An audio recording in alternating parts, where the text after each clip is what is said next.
ओम नमो भगवते वासुदेवाय।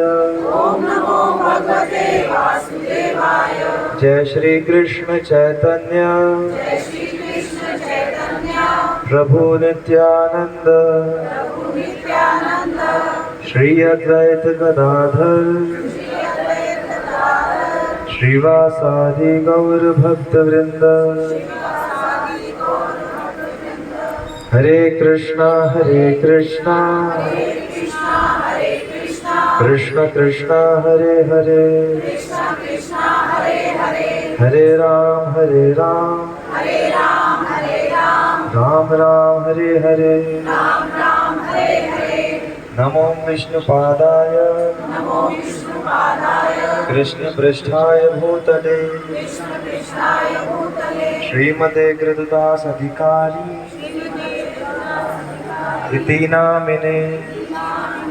नमो विष्णुपादाय कृष्ण पृष्ठाय भूतले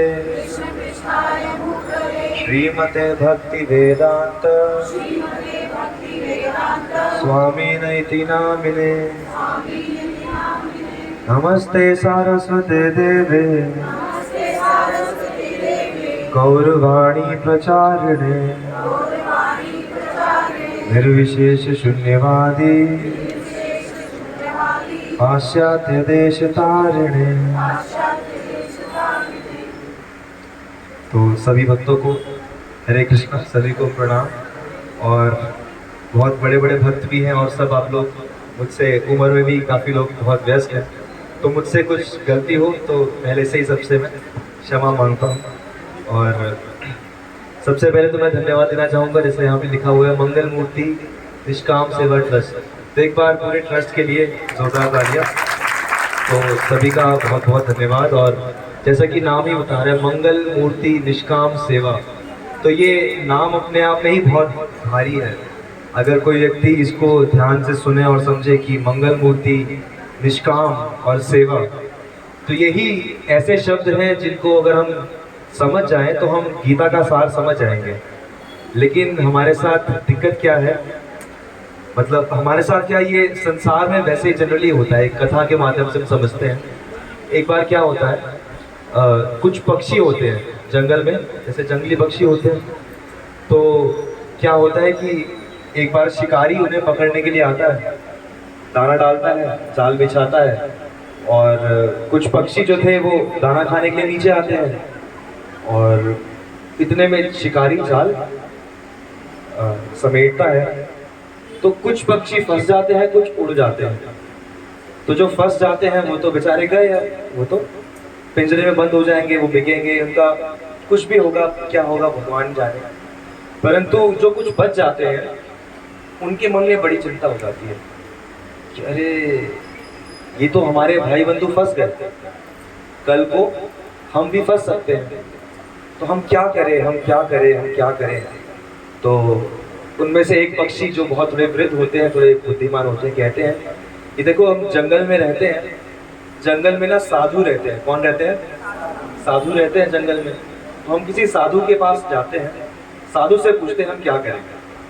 तो सभी पक्षी जाते हैं, साधु से पूछते हैं, और साधु बताते हैं कि देखो ऐसा ऐसा हुआ, हमारे साथी फंस गए। और तो साधु कहते हैं देखो डरने की कोई बात नहीं है, मैं तुम्हें एक मंत्र दूंगा, बस इस मंत्र को हमेशा याद रखना और तुम कभी फंसोगे नहीं। तो अच्छा बताइए। तो मंत्र ये है, शिकारी आएगा, दाना डालेगा, जाल बिछाएगा, फंसना मत। तो सभी पक्षी थे याद कर लेते हैं, हाँ शिकारी आएगा, दाना डालेगा, जाल बिछाएगा, फंसना मत। सभी लोग बोलेंगे शिकारी आएगा, दाना डालेगा, जाल बिछाएगा, फंसना मत। बोल सकते हैं सभी? बोलिए बोलिए। शिकारी आएगा, दाना डालेगा, जाल बिछाएगा, फंसना मत। शिकारी आएगा, बिल्कुल ऐसे ही सब पक्षी बिल्कुल ऐसे ही बोल रहे थे। सब बड़े खुश हो गए कि हाँ अब हमें एक मंत्र मिल गया है, अब हम नहीं फंसेंगे। तो अब कुछ दिनों बाद फिर से शिकारी आता है, जाल बिछाता है, दाना डालता है, और पक्षी अपनी आदत से मजबूर दाना खाने जाते हैं। लेकिन जैसे ही जा रहे होते हैं कहते हैं अरे रुको रुको, वो साधु ने एक मंत्र दिया था। क्या मंत्र दिया था? सब बोलो, सभी लोग बोलो। शिकारी आएगा, दाना डालेगा, जाल बिछाएगा, फंसना मत। तो सभी उसको जप करते हैं अच्छे से, तो कहते हैं हाँ हमने मंत्र जप कर लिया, अब डरने की कोई बात नहीं। और सब बड़े आराम से दाना खाने बैठ जाते हैं। शिकारी फिर से जाल समेटता है, नहीं नहीं डरो मत, शिकारी आएगा, दाना डालेगा, जाल बिछाएगा, फंसना मत। लेकिन वो सब जाल में बंध के फंसे हुए जा रहे हैं और यही मंत्र दोहराए जा रहे हैं, शिकारी आएगा, दाना डालेगा, जाल बिछाएगा, फंसना मत।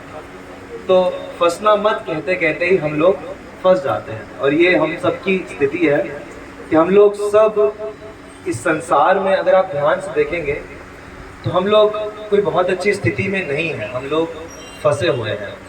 ब्रह्मा जी बहुत सुंदर श्रीमद् भागवतम में एक श्लोक में बताते हैं कि शुद्ध त्रित त्रिधातुभिर कि क्या क्या कष्ट है हमारे जीवन में।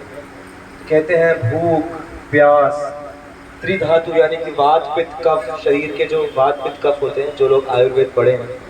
और इससे भी ज़्यादा मतलब अगर आप ध्यान से थोड़ा समय बैठ के चिंतन करेंगे तो जीवन में कष्ट ज़्यादा है और सुख कम है। सुख तो हमें बस थोड़े समय के लिए मिलते हैं और थोड़े समय के मिलने के लिए बाद वो फिर से गायब हो जाते हैं। जैसे ही सुख गायब होता है तो फिर से कोई बीमारी आ जाती है, कभी बुढ़ापा आ जाता है, कभी मृत्यु आ जाती है या तो अपनी या किसी और की, कभी प्राकृतिक आपदा आ जाती है, कभी कोई व्यक्ति हमें पसंद नहीं होता तो उसके साथ हमें बैठना पड़ता है, निभाना पड़ता है। ये इस व्यक्ति को मैं देख नहीं सकता, इसको ले जाओ यहाँ से, लेकिन वो व्यक्ति आपकी आंखों के सामने से नहीं जाएगा। तो इसे कहते हैं आध्यात्मिक क्लेश। फिर आदि भौतिक क्लेश, कभी जीव जंतु जानवर ये सब हमें परेशान करते हैं। तो गीता में भगवान ने यही कहा है, क्या कहा है, मेरे पीछे ये श्लोक दोहरा सकते हैं सभी, बोले मामुपेत्य पुनर्जन्म दुखालयम अशाश्वतम नाप्नुवन्ति महात्मानः संसिद्धि परमां गता। कहते हैं कि अर्जुन इस संसार में जिसमें हम सब रहते हैं इसका नाम क्या है, इसका नाम है दुखालय। दुखालय का क्या मतलब हुआ, जहाँ पर दुख मिलते हैं, दुखों का आलय। तो कृष्ण क्या कह रहे हैं कि देखो हम सब दुखालय में हैं। इस बात को जितनी जल्दी हम समझेंगे, मनुष्य की स्वभाव क्या है, भाई पक्षियों वाला स्वभाव है कि नहीं नहीं शिकारी आएगा, दाना डालेगा, फंसना मत। हमें पता है, हमने बहुत बार सुना है, हमने बहुत बार बहुत कुछ सुना है, लेकिन हम लोगों को वो समझ में नहीं आया। हमें लगता है कि हम जानते हैं, लेकिन हम सही तरीके से जान नहीं पाए अभी तक कि ये संसार कितनी खतरनाक जगह है। जैसे एक वो हम भजन गाते हैं, उसमें गाते हैं कि यह संसार ठगन की नगरी, भाग सके तो भाग ले, तेरी अच्छी बनेगी। ये संसार ठगन की नगरी, हर कोई एक दूसरे को ठगने में लगा है।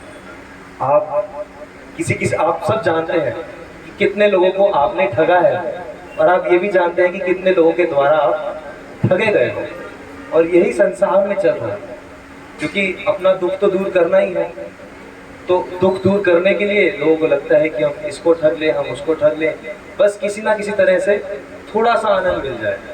कभी कुछ नशे का आश्रय लेते हैं, कभी कहीं घूमने जाने का आश्रय लेते हैं, कभी कुछ, ये सब करते करते दुखालय से निकलने की कोशिश करते हैं, लेकिन निकल नहीं पाते। क्यों? कि कृष्ण जो गीता में मार्ग बता रहे हैं, उस मार्ग का हम अनुसरण नहीं करते। तो कृष्ण क्या कह रहे हैं? कह रहे हैं माम उपेत्य। क्या कह रहे हैं? माम उपेत्य, यानी कि मेरी तरफ चलने पर, मुझे प्राप्त करने पर। किसको प्राप्त करने पर? श्री कृष्ण को प्राप्त करने पर। जैसे ये सब मंगल मूर्ति रूप श्री हनुमान जी हैं, तो हनुमान जी की क्या विशेषता है? क्या विशेषता है? वो भजन में गाते हैं ना, फाड़ सीना है सबको ये दिखला दिया। क्या सीना फाड़ के सबको क्या दिखाते हैं? श्री राम जानकी बैठे हैं मेरे सीने में। तो हनुमान जी की क्या विशेषता है, क्यों हम उनके पीछे चल रहे हैं? क्योंकि उनमें, उनके हृदय में भगवान के प्रति मतलब इतना प्रेम है, उन्होंने भगवान को ऐसे प्राप्त कर लिया है कि वो सदैव उनके हृदय में ही विराजमान हैं। लेकिन हम लोगों के हृदय में क्या है? तो हम लोगों के सब एक दूसरे के हृदय में जानते हैं कि किस किस से हम प्रेम करते हैं, किस किस से नफरत करते हैं, वो सब हमारे हृदय में बैठे हैं। और ये सब जो लोग हमारे हृदय में बैठे हैं, इन सब के कारण भगवान हमारे हृदय में नहीं आते, क्योंकि जगह खाली नहीं है ना, जगह भरी हुई है। और फिर जब जगह भरी हुई है तो भगवान कैसे आएगा? तो इसी प्रयोजन के लिए जो मुख्य प्रयोजन है वो क्या, कि हमें आनंद की प्राप्ति हो। क्या हो? मुख्य प्रयोजन ठीक है ना, कि हमें आनंद की प्राप्ति हो। लेकिन कैसे आनंद की प्राप्ति हो ये हम लोग भूल जाते हैं। हमें ऐसे आनंद की प्राप्ति हो जो हमेशा रहने वाला है। कैसा आनंद? जो हमेशा रहने वाला है। हम लोगों के जीवन में आनंद तो है, लेकिन वो आता है और चला जाता है। लेकिन हमें वो वाला आनंद चाहिए जो हमेशा रहने वाला है।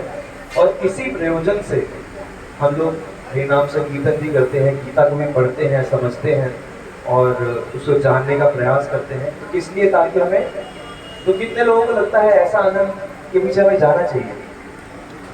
कैसा आनंद? जो हमेशा रहने वाला है, जो कभी कोई छीन नहीं सकता। तो इस प्रकार का आनंद प्राप्त करने के लिए ही भगवान ने हमें गीता दी है। तो श्रीमद् भगवद गीता, जैसे कि हमें यहाँ पर सुन रहे हैं कि यहाँ पर अब मंथली कुछ आप लोग आयोजन करेंगे इस तरह संकीर्तन और भगवद गीता की चर्चा का।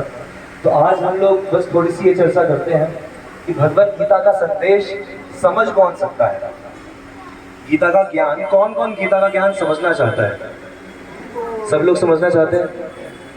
तो भगवान ने भगवद गीता में ही गीता का ज्ञान समझने के लिए एक क्वालिफिकेशन बताई है। एक गुण होना चाहिए आप में अगर आप गीता समझना चाहते हैं। तो वो क्या गुण है? किसी को पता है? हाथ ऊपर कर सकते हैं। क्या गुण अगर आप में होगा तो आपको गीता समझ में आएगी, और नहीं होगा तो नहीं आएगी? किसको पता है ऐसा कोई गुण? भक्ति, ठीक, उसको और सिंप्लीफाई कर सकते हैं। क्या? सत्वगुण। अच्छा, और क्या हो सकता है? संयम, मन होना चाहिए, प्रेम होना चाहिए, समर्पण। हाँ ठीक है, कुछ कुछ ठीक है, आप मिलती जुलती बातें तो बोल रहे हैं। लेकिन गीता में भगवान ने इस चीज को बड़े एक एग्जैक्ट शब्द से, भय, मैं नहीं होना चाहिए। लेकिन तो बहुत हाई स्टेज है। मैं तो उसका जाएगा जो गीता को समझ के भक्ति कर रहा है। और अगर पहले से ही भक्ति है तो फिर तो गीता का सार पता ही है आपको। तो कौन सी चीज है?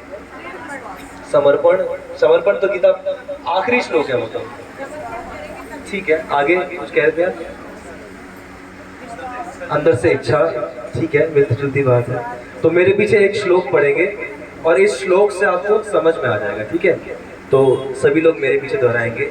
श्रद्धावान लभते ज्ञानम तत्पर संयतेन्द्रिय ज्ञान लब्ध्वा परां शांति अचिरेणाधिगच्छति। भगवान ने कहा है श्रद्धावान लभते ज्ञानम। आपको मन में श्रद्धा होनी पड़ेगी। कितने लोगों को श्रद्धा है कि श्री कृष्ण हैं? कैसे कैसे पता है आपको श्री कृष्ण है? कितने लोगों को श्रद्धा है साईं बाबा है? नहीं है, पता नहीं। कितने लोगों को श्रद्धा है शिव जी हैं?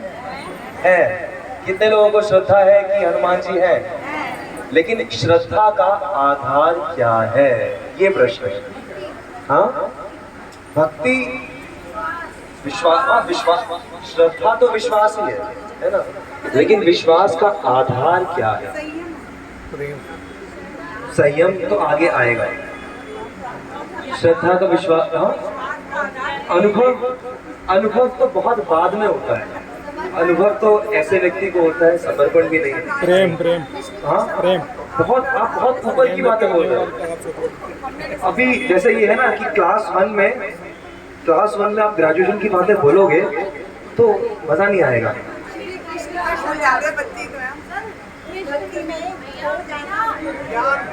ठीक है, मैं बताता हूँ, अलग अलग, सुनिए सुनिए सुनिए सुनिए सुनिए सुनिए, अच्छा आप सुनिए। श्रद्धा का मतलब है कि हमें विश्वास है उनके ऊपर, है ना। श्रद्धा का मतलब है विश्वास है, लेकिन विश्वास अलग अलग कारणों से होता है। एक कारण होता है कि भाई हमने किसी से सुना है, ऐसे ही किसी से सुना है। जैसे हम मान लीजिए आप जा रहे हैं कहीं रास्ते में, कहीं एक पीर बाबा की मजार बनी हुई है, वहाँ पे किसी ने आपको बोला कि भाई ये यहाँ पर ये बड़े अच्छे हैं, इनकी पूजा करनी चाहिए, अगरबत्ती जलानी चाहिए, कोई ना जलाए तो उसका नुकसान हो जाता है, तो भी श्रद्धा आ जाती है कि चलो भाई जला दो। कई बार होता है कि भाई हमने कुछ मन्नत मांगी है, हमने माँ वैष्णो देवी से मन्नत मांगी है, हमें बड़ा प्रेम है माँ से। क्यों? क्योंकि हमने जो मन्नत मांगी वो माँ ने पूरी कर दी, तो हमें बड़ा प्रेम है माँ से। क्यों? क्योंकि हमारी रक्षा करती है माँ। अलग अलग चीजें, लेकिन यहाँ पर ऐसी श्रद्धा की बात नहीं हो रही है। यहाँ पर कौन सी श्रद्धा की बात हो रही है? श्रद्धा शब्द विश्वास है। शब्द यानी कि जो हमारे शास्त्र हैं। क्या है? शास्त्र। कौन है? कौन से शास्त्र हैं? जो माता ने भी बताया कि गीता है, महाभारत है, भागवत है, रामायण है। तो इनके आधार पर जो श्रद्धा है ना, वो होनी चाहिए। किसके आधार पर? शास्त्रों के, ग्रंथों के आधार पर। कितने लोगों ने ये सब ग्रंथ पढ़े हैं? बहुत कम लोगों ने पढ़े हैं ना। हाँ, कुछ कुछ ग्रंथ पढ़े हैं, लेकिन श्रद्धा, असली श्रद्धा वही है जो इन ग्रंथों के आधार पर होगी, क्योंकि अन्यथा आपकी श्रद्धा बहुत ही जल्दी दिख जाएगा। जैसे मैं एक बार कुछ समय के लिए नोएडा जाता था, तो वहाँ पर एक व्यक्ति आते थे, उनका नाम था लव। वो क्रिश्चियन थे। तो मैंने ऐसे उनसे पूछा कि अच्छा आप क्रिश्चियन कैसे बने? तो उन्होंने क्या कथा सुनाई। कहते कि मेरे माता पिता को मैं पैदा नहीं हो रहा था, बच्चा नहीं हो रहा था, तो उन्होंने बहुत जगह मन्नत मांगी। देवी माँ के यहाँ भी गए, गुरुद्वारे में भी गए, और अलग अलग बाबाओं के यहाँ भी गए, बहुत जगह गए। लेकिन फिर चर्च में गए तो फिर उनकी मन्नत पूरी हुई, मैं पैदा हो गया। तो तब से मेरे माता पिता क्रिश्चियन हो गए। तो अब उनकी ये जो माता पिता थे, इनकी श्रद्धा देखिए कहाँ से कहाँ भटक रही है। कभी यहाँ जा रही है, कभी वहाँ जा रही है, कभी वहाँ जा रही है। अब उन्हें किसी को कैसे पता कि भाई मन्नत गुरुद्वारे वाली पूरी हुई है, तो माता वाली पूरी हुई है, कृष्ण वाली पूरी हुई है, चर्च वाली पूरी हुई है? कौन अब जाके चेक कौन करेगा? वो तो लास्ट में जो हुआ वो हो गया, है ना। तो इस तरह से ये जो ऐसी श्रद्धा होती है ना, ऐसी श्रद्धा से हमें आध्यात्मिक ज्ञान समझ में नहीं आता। ठीक है, तो हमें कैसी श्रद्धा चाहिए? ऐसी श्रद्धा चाहिए कि नहीं, गीता क्या कहती है वो बात मैं मानूंगा, रामायण क्या कहती है वो बात मैं मानूंगा। इस प्रकार की जब श्रद्धा हमारे मन में होगी तो श्रद्धावान लभते ज्ञानम। और उसका, ऐसे व्यक्ति का लक्षण क्या होता है? जो व्यक्ति श्रद्धा वाला होता है, इसको ज्ञान मिलता है, तो उसका लक्षण क्या है? तो कहते हैं तत्पर संयतेन्द्रिय। दो लक्षण उसमें आ जाते हैं। क्या लक्षण? एक कि वो बड़ा उत्सुक होता है उस ज्ञान को पालन करने में, उस ज्ञान का अनुसरण करने में, कि हाँ ये ज्ञान मुझे मिला है, इसको मुझे अपने जीवन में पालन करना है, इसको मुझे प्रैक्टिस करना है, मुझे रियलाइज करना है इसको। जैसे अनुभव की बात कर रहे थे कि अनुभव, तो मुझे इसका अनुभव करना है, मुझे साक्षात भगवान को देखना भी है। हालांकि हम सब ने कई बार भगवान को देखा होगा, क्योंकि हम सब जानते ना हम कौन है। कई बार चर्चा होती है हम कौन है, हम कौन है, कौन है, कौन है। सभी लोगों को नहीं पता ना हम कौन है। भगवान के अंश हैं, हम आत्मा हैं, एक जन्म से दूसरे जन्म में भटक रहे हैं। ये हम सब ने कई बार सुना है ना। और कितने ही जन्म ऐसे भी हुए होंगे जब भगवान का अवतार भी हुआ होगा, हमने भगवान को देखा भी होगा, लेकिन देखने पर भी हमें समझ नहीं आया। क्यों नहीं आया? क्योंकि वो श्रद्धा कमजोर थी, ज्ञान आध्यात्मिक ज्ञान नहीं समझ में आया, हम लोग तत्पर नहीं हुए। तत्पर संयत इंद्रियां, हमने अपनी इंद्रियों को, अपनी आदतों को कंट्रोल नहीं किया। क्या नहीं किया? आदतों को कंट्रोल नहीं किया। तत्पर संयत इंद्रियां। तो जो ऐसा व्यक्ति होता है, कौन सा? श्रद्धा वाला, जिसकी श्रद्धा शास्त्रों पर हो। क्योंकि देखिए, शास्त्र ही ऐसे हैं जो भगवान के बारे में बता सकते हैं। अन्य, क्योंकि शास्त्र किन्होंने लिखे हैं? शास्त्र उन्होंने ही लिखे हैं जिन्होंने भगवान का अनुभव किया है।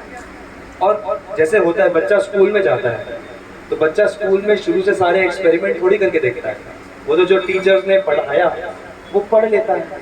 अब अगर छोटा सा बच्चा उस पर क्वेश्चन करने लगे तो कैसे, कहाँ तक वो एक्सपेरिमेंट करेगा? नहीं कर सकता है ना। तो इसलिए हमारी श्रद्धा किस पर होनी चाहिए? शास्त्रों पर होनी चाहिए।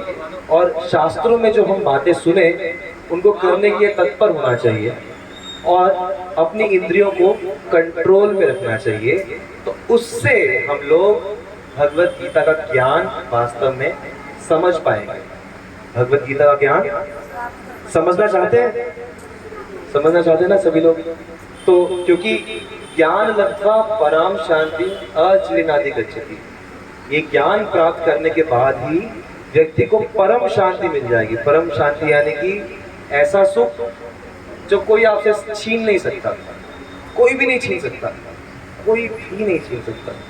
जैसे उदाहरण के रूप में बताते हैं, अभी रामायण आजकल थोड़ा न्यूज़ में है, तो हनुमान जी जाते हैं लंका, सीता माता से मिलते हैं, फिर वापस आते हैं तो राम जी के सामने हनुमान जी रोने लगते हैं, कहते हैं प्रभु शीघ्र कीजिए, शीघ्र कीजिए, सीता माता बहुत कष्ट में है। किसमें है? कष्ट में है। वहाँ राक्षस उन्हें तड़पा रहे हैं, सब कर रहे हैं, तो बड़ी कष्ट में है। तो ये रामायण से बात बता रहा हूँ, ये कोई मनगढ़ंत बात नहीं है। रामायण में राम जी कहते हैं कि नहीं हनुमान, तुम गलत कह रहे हो। क्या कहते हैं? तुम गलत कह रहे हो। क्यों? कहते हैं सीता जो है वो 24 घंटे मेरी याद करती है कि नहीं करती है? हनुमान जी कहाँ करती है? तो राम जी कहते हैं देखो, जो मेरी याद में है वो कभी दुखी हो ही नहीं सकता। चाहे बाहर से लगे कि वो व्यक्ति पीड़ित है, दुखी है, लेकिन असली तत्व क्या है कि जो भगवान का स्मरण कर रहा है वो कभी दुखी हो ही नहीं सकता, कभी नहीं हो सकता, चाहे आप उसके हाथ पैर काट दो। और ऐसे उदाहरण है, जयदेव गोस्वामी, कितने लोगों ने गीत गोविंद ग्रंथ का नाम सुना है? गीत गोविंद, गीत गोविंद का नाम सबने सुना है? तो गीत गोविंद के रचयिता जयदेव गोस्वामी जी जंगल से जा रहे थे और कुछ चोर डाकू उन्हें देखा जा रहे हैं, तो उन्हें कथा करके आए थे, कुछ दान दक्षिणा मिली थी।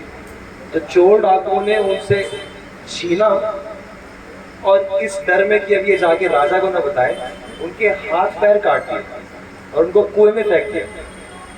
खाली कुआं था, उसमें डाल दिया और भाग गए वहां से। कुछ देर बाद राजा के सैनिक वहां से जा रहे थे तो उन्हें क्या सुनाई देता है? हरे कृष्णा कृष्णा कृष्णा हरे राम, कीर्तन हो रहा है। तो सब ढूंढने लगे कहाँ हो रहा है, कहाँ हो रहा है, कहाँ हो रहा है। तो जाके कुएं में देखा तो एक व्यक्ति जिसके हाथ पैर कटे हुए हैं, वो बड़ी मस्ती में, बड़ी खुशी, बड़ी मुख पे जैसे स्माइल से, प्रसन्नता से भगवान का नाम गा रहा है। तो ये कैसा व्यक्ति है? ये वो व्यक्ति है जिसे ये परम शांति, ये परम भक्ति वाला जो रस है ये मिल गया है। तो ये वो श्रद्धावान लभते ज्ञानम वाली जो स्टेज है कि ऐसा व्यक्ति जिसको ये आध्यात्मिक ज्ञान मिला और उसको पूरी तरह से आनंद प्राप्त हो गया है। तो कौन कौन ऐसी स्टेट में आना चाहेगा कि भाई आनंद ही आनंद, कोई आनंद छीन ही ना पाए? आना चाहेंगे ना सब लोग? तो इसके लिए जो भगवत गीता का जो बेसिक ज्ञान है वो हम चर्चा कर लेते हैं तत्पर है कि हमें क्या क्या करना है संयत इंद्रिय। तो बेसिक ज्ञान आप सबने सुना है कि देखिए हम लोग जीवात्मा हैं, हम लोग भटक रहे हैं एक शरीर से दूसरे शरीर में। जैसे जैसे हमारे कर्म होते हैं, जैसी जैसी हमारी इच्छाएं होती हैं, वैसा वैसा हमें शरीर मिलता है। यानी कि हम जीवन में अभी जो भी कुछ कर रहे हैं बड़ा सोच समझ के करना चाहिए। क्यों? क्योंकि जो जो हम करेंगे वो हमें याद रहेगा, मृत्यु के समय जो भी याद आएगा तो वैसा शरीर मिल जाएगा। गीता में कहते हैं अंत काले च मामेव स्मरण मुक्त्वा कलेवरम यम यम आपी स्मरण भावम त्यजन्ते कलेवरम तम तमेवेति कौन्तेय सदा तद्भाव भाविता। कि अर्जुन, व्यक्ति जीवन में जीवन भर जो जो काम करता है उसे अंत समय में वही याद आता है, और जिसको जो याद आएगा वो अगले जन्म में वही बनेगा और फिर अगले जन्म में फिर से वही बनेगा, ऐसे करके चलता रहेगा। लेकिन जो मुझे स्मरण करता है तो वो मुक्त हो जाता है। किससे मुक्त हो जाता है? इस दुखमय संसार से हमेशा के लिए मुक्त हो जाता है और मुझे प्राप्त करता है। अंत काले च मामेव स्मरण मुक्त्वा कलेवरम यह प्रयाति सद्भावम याति नास्ति अत्र संशय। कि इसमें कोई संशय नहीं है कि वो मेरे पास आता है। किसके पास आता है?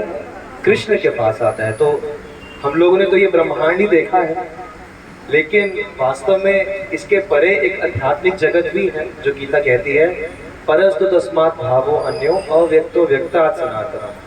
कि भगवान का वैकुंठ धाम या राम जी का साकेत धाम या कृष्ण का गोलोक वृंदावन धाम, तो ये सब जो धाम है यहाँ पर जो व्यक्ति पहुँच जाता है तो यहाँ ऐसी चेतना जिसकी हो जाती है। जैसे हनुमान जी वहाँ पर नहीं गए, सब जानते हैं ना कि हनुमान जी जब राम जी जा रहे थे वापस अपने धाम, तो राम जी ने हनुमान जी को बोला कि चलो, तो हनुमान जी ने कहा नहीं मैं यहीं पर।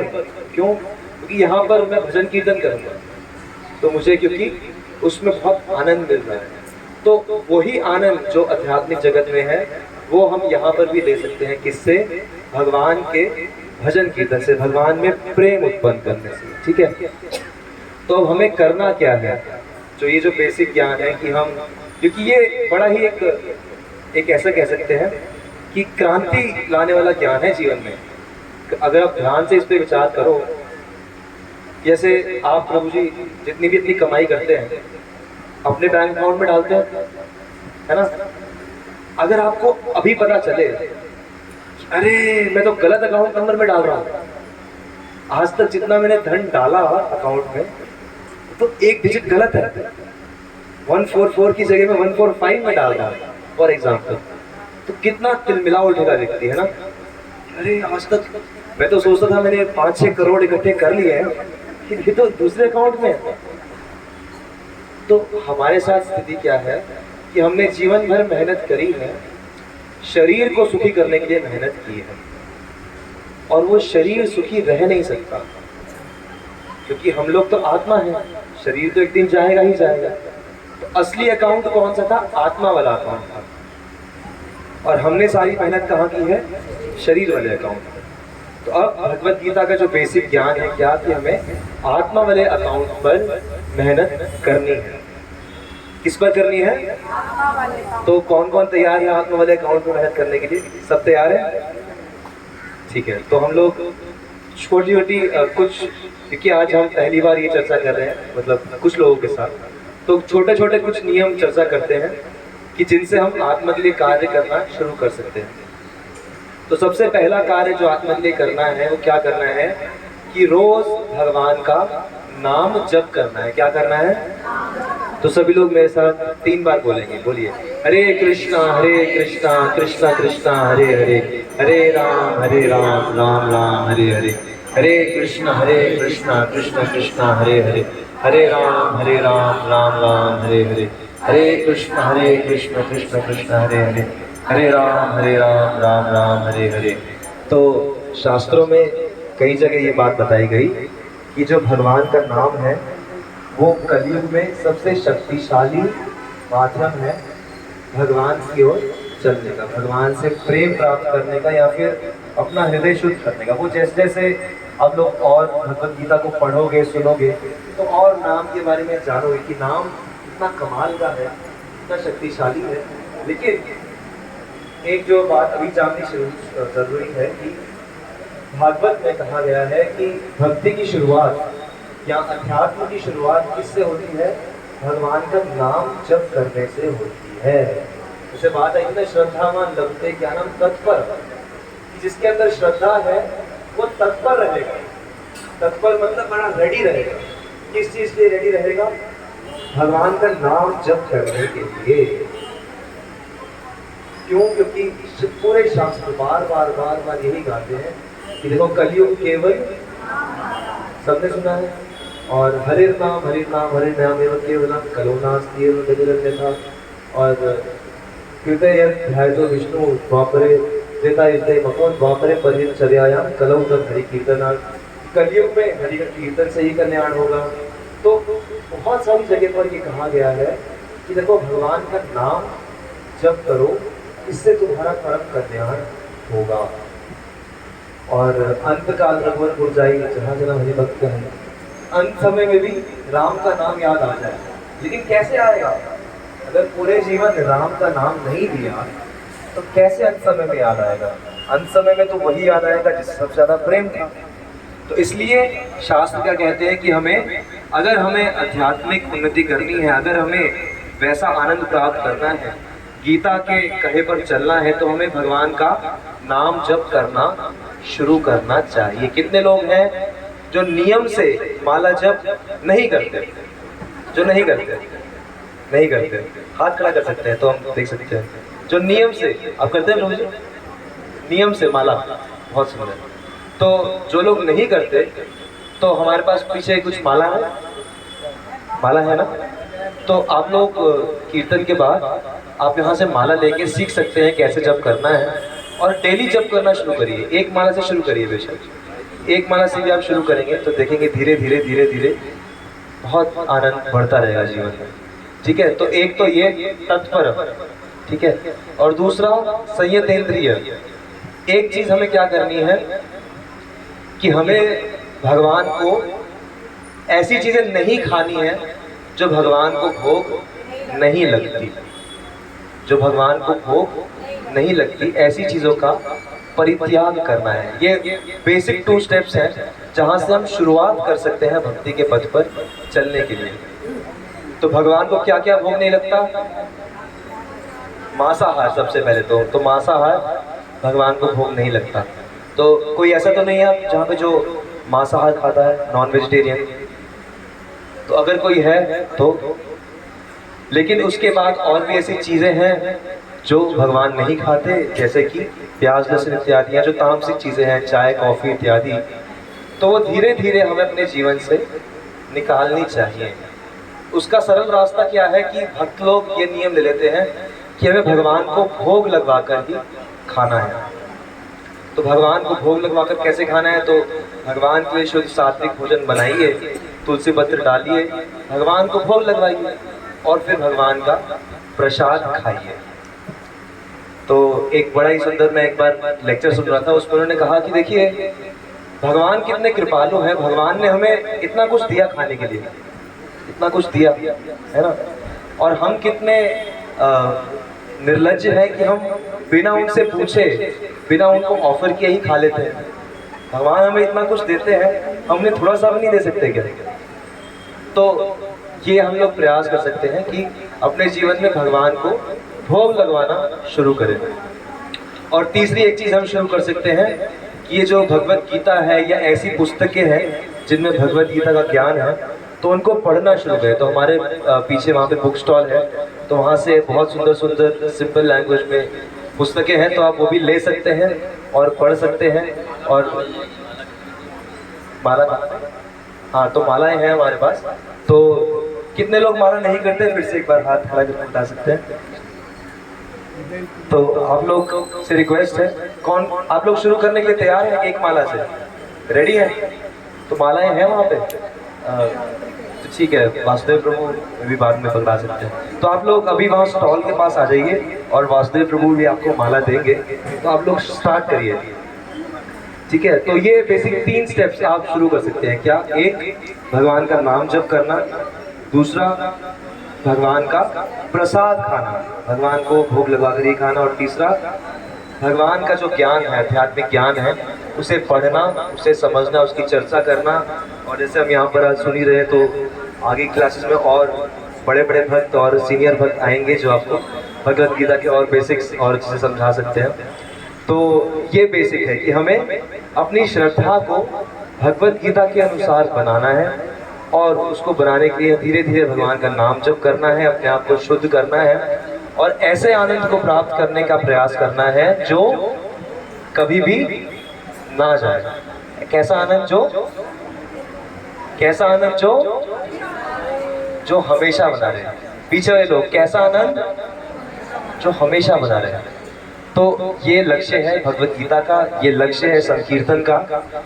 ये नहीं कि बस थोड़ी देर नाचे गाए, उसके बाद फिर थोड़ी देर नाचे गाए, थोड़ा आनंद आ गया। जैसे लोग जैसे डिस्को में नाचते हैं या संगीत सुनते हैं तो बड़ा आनंद तो आता है, लेकिन वो खत्म होने के बाद फिर वही सब।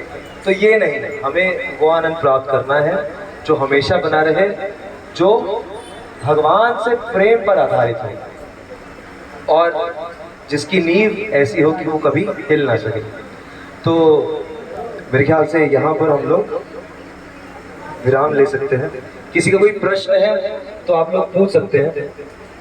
किसी का कोई प्रश्न जो भी हमने चर्चा की है इसके अलावा, तो आप लोग पूछ सकते हैं। नहीं तो हम लोग सब साथ में अभी 10 बार हरि नाम जप करते हैं, माला 10 बार करते हैं, और उसके बाद थोड़ा सा कीर्तन करके सभी के लिए प्रसाद रहेगा। तो किसी का कोई प्रश्न नहीं है? नहीं है, ठीक है, सबको सब समझ में आ गया। ठीक है, तो सब लोग, क्वेश्चन है? कहाँ पे क्वेश्चन है? जी माता जी।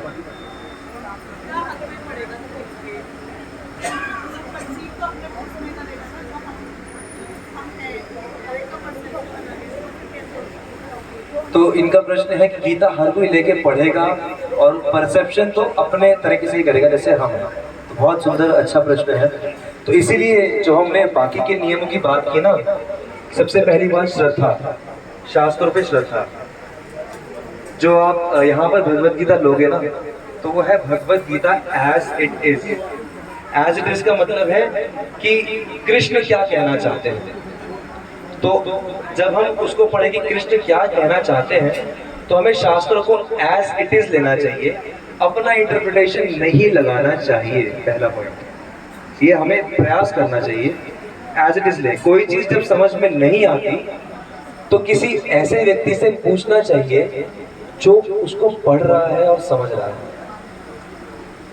तो यहाँ पर बहुत सारे भक्त हैं, माता जी बहुत सुंदर भक्त हैं, और राधिका कृष्ण माता जी हैं बहुत। तो ये सब जो भक्त हैं ना आपके आसपास, तो इनसे आप थोड़ा थोड़ा संपर्क बना लो।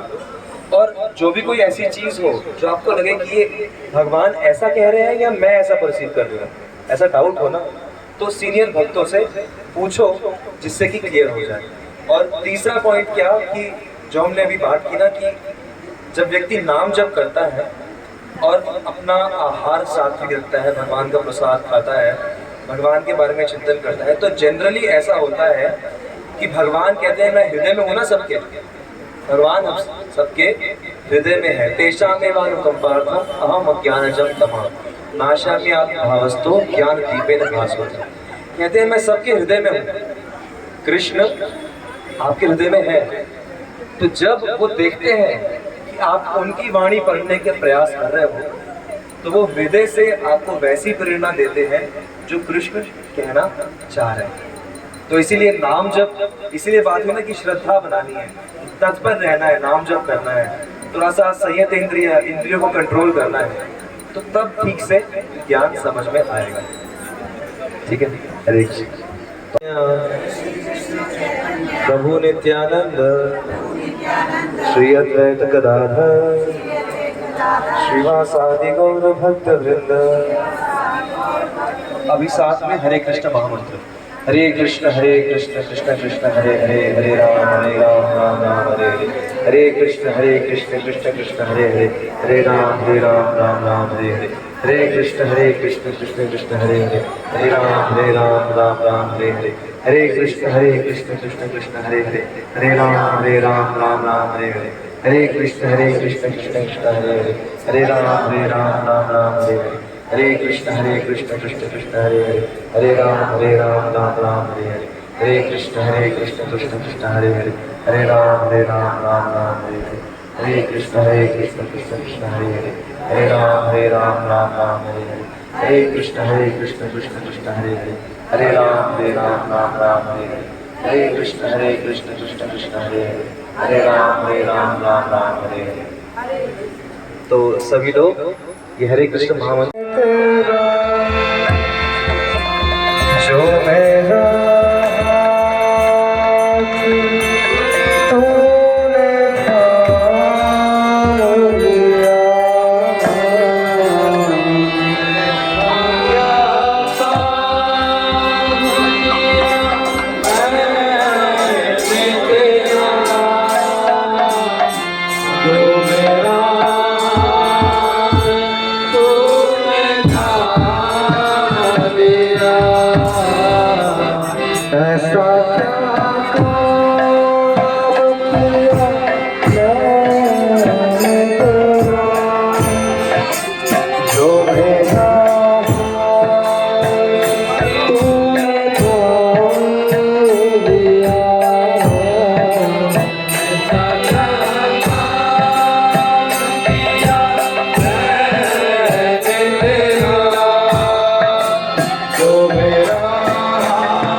क्या गया मैंने तेरा नाम लिया, वक्त वक्त पर तूने मेरा साथ दिया, नजरा था मैंने तेरा नाम लिया, ऐसा क्या काम किया मैंने तेरा, जो मेरा तूने काम लिया, ऐसा क्या काम किया मैंने तेरा, जो मेरा तूने काम लिया, दिन दुखियों का तू सहारा है, दिन दुखियों का तू सहारा है, दिन दुखियों का तू सहारा है, दिन दुखियों का तू सहारा है, डूबती नाव का किनारा है, डूबती नाव का किनारा है, डूबती नाव का किनारा है, डूबती नाव का किनारा है, तेरी नजर तेरी नजर जिस पे पड़ जाए, तेरी तूने उसे रोने लग जा, तेरी नजर जिस पे पड़ जाए, उसे रोने लग जा, ऐसा क्या काम किया मैंने तेरा, जो मेरा तूने काम लिया, ऐसा क्या काम किया मैंने तेरा, जो मेरा तूने काम लिया, कितना कौन करता है किसी के लिए, कितना कौन करता है किसी के लिए, कितना कौन करता है किसी के लिए, कितना कौन करता है किसी के लिए, जितना तूने कर दिया मेरे लिए, जितना तूने कर दिया है मेरे लिए, जितना तूने कर दिया है मेरे लिए, जितना तूने कर दिया है मेरे लिए, मेरी हर खुशी का मेरी क्या गया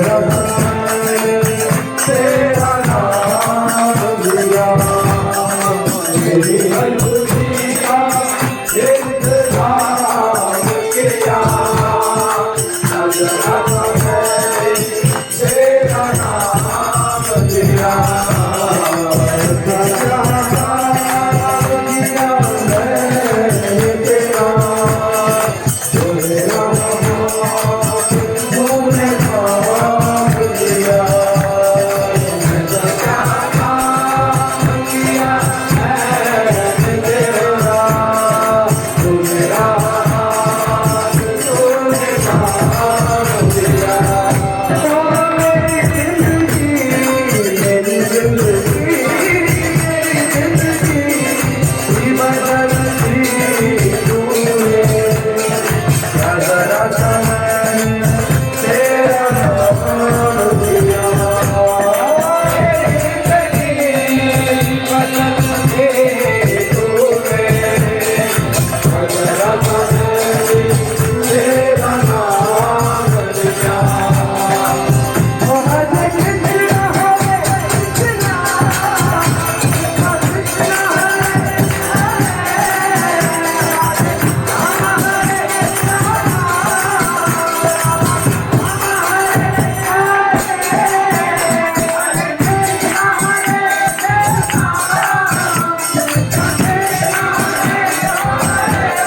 Jaya Ram